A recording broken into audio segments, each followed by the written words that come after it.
દક્ષિણ ગુજરાતના ઉમરગામથી શરૂ થયેલી કોંગ્રેસ પક્ષની જનઆક્રોશ યાત્રા નવસારી જિલ્લામાં પ્રવેશ કરી હતી. ખેરગામ તાલુકાના વડપાડા ગામેથી યાત્રાએ નવસારી જિલ્લામાં પ્રવેશ લીધા બાદ માર્ગમાં વિવિધ સ્થળોએ કાર્યકરો અને સ્થાનિક નાગરિકો દ્વારા ઉષ્માભર્યું સ્વાગત કરવામાં આવ્યું હતું. યાત્રા દરમિયાન ઠેર ઠેર કોર્નર સભાઓનું આયોજન કરવામાં આવ્યું હતું, જેમાં મોટી સંખ્યામાં લોકો જોડાયા હતા. જન આક્રોશ યાત્રા આગળ વધીને ચીખલી તાલુકાના બારોલિયા મંદિર ફળિયા પાસે પહોંચી હતી, જ્યાં રાત્રિ સભાનું આયોજન કરવામાં આવ્યું હતું. આ રાત્રિ સભામાં આસપાસના વિસ્તારોમાંથી મોટી સંખ્યામાં લોકો ઉપસ્થિત રહ્યા હતા. સમગ્ર કાર્યક્રમ દરમિયાન કોંગ્રેસ કાર્યકરોમાં ઉત્સાહ અને જોરદાર ઉમંગ જોવા મળ્યો હતો. કોંગ્રેસની આ જન આક્રોશ યાત્રામાં પ્રદેશ પ્રમુખ અમિતભાઈ ચાવડા, વિરોધ પક્ષના નેતા તુષાર ચૌધરી, ધારાસભ્ય અનંત પટેલ સહિત અનેક અગ્રણી નેતાઓ હાજર રહ્યા હતા.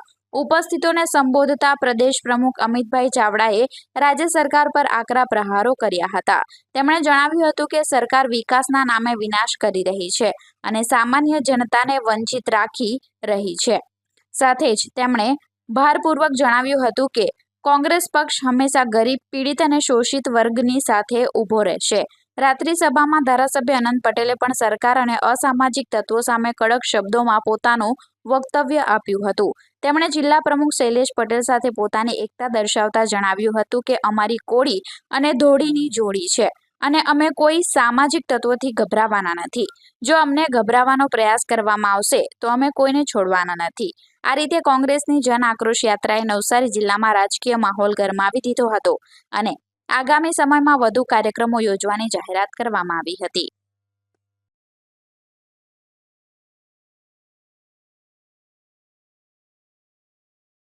ગુજરાત પ્રદેશ કોંગ્રેસ સમિતિ આયોજિત જન આક્રોશ યાત્રા નવસારી જિલ્લાના ચીખલી તાલુકાના તલાવચોરાના બારોલિયા ગામે રાત્રિ સભા યોજવામાં આવી હતી અને એ રાત્રિ સભામાં અહીં અમે શૈલેષ પટેલ અમારા પ્રમુખ છે અને હું અનંત પટેલ, કોળી અને ધોળીની જોડી, અમે કોઈથી ડરવાના નથી, ગભરાવાના નથી.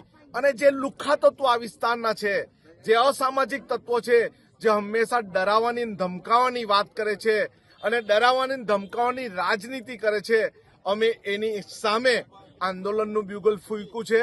અમે એની સામે લડશું અને જો કોઈ રીતે આ વિસ્તારના લોકો સાથે અન્યાય કરવાની કોશિશ કરશે તો અમે છેલ્લા શ્વાસ સુધી ન્યાય મેળવવા માટે લોકો સાથે રહીશું. જનાક્રોશ યાત્રાના ત્રીજા તબક્કામાં 2 તારીખથી દક્ષિણ ગુજરાતમાં કપરાડાથી આ યાત્રાની શરૂઆત થઈ છે.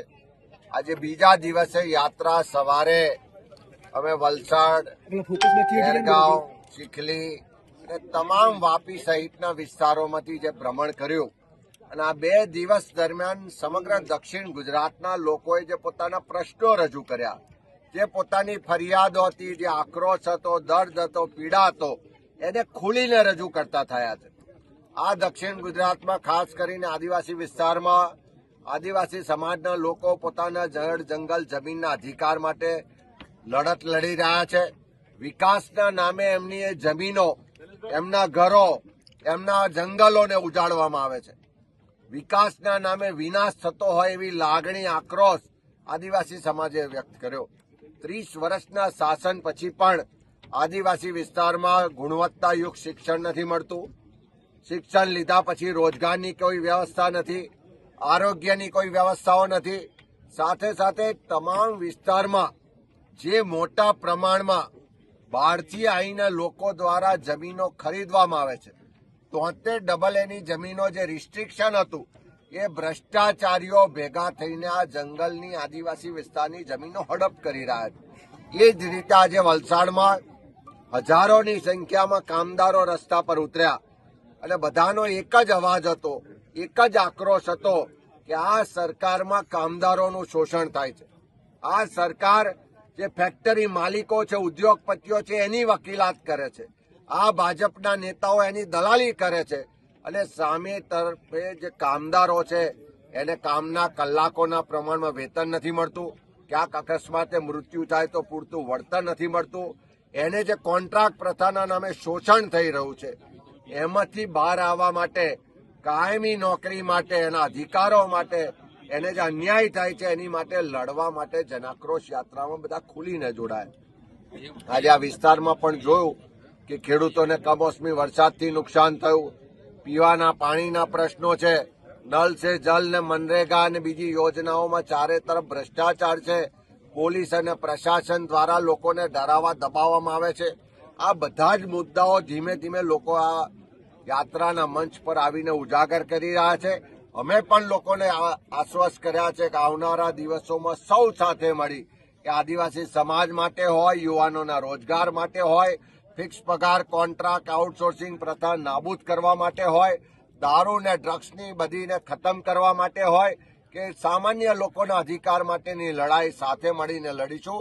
અને વિધાનસભાનો ફ્લોર હોય કે સડક પર લડવાનું હોય, કોંગ્રેસ પાર્ટી આ મુદ્દાઓને લઈને લડાઈનું નેતૃત્વ કરશે. 20 વર્ષે સભા કરી છે તલાવ ચોરામાં, શું કહેશો? આ વિસ્તારમાં ભારતીય જનતા પાર્ટીના નેતાઓ અને એમના મળતિયાઓ દ્વારા જાણે અહીંયા આગળ લોકશાહી ના હોય, તાનાશાહીનું શાસન હોય એવો માહોલ ઉભો કરવાનો પ્રયત્ન થતો કે લોકોને કોઈ આઝાદી ના હોય એ રીતે ડરાવવા દબાવવામાં આવતા. પોલીસ અને પ્રશાસનનો પણ દુરુપયોગ કરવામાં આવતો.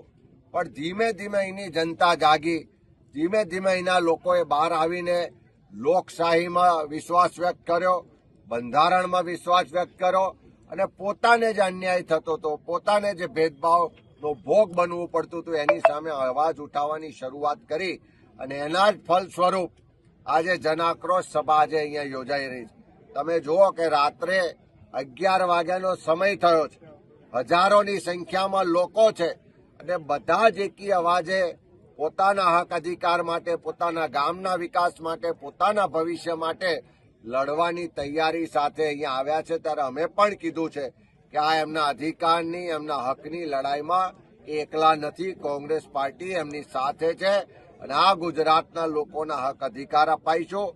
અને જે તાનાશાહો છે, જે દાદાગીરી કરે છે, જે દબાવની રાજનીતિ કરે છે, એમને પણ આવનારા સમયમાં ભેગા થઈને સબક શીખવાડીશું.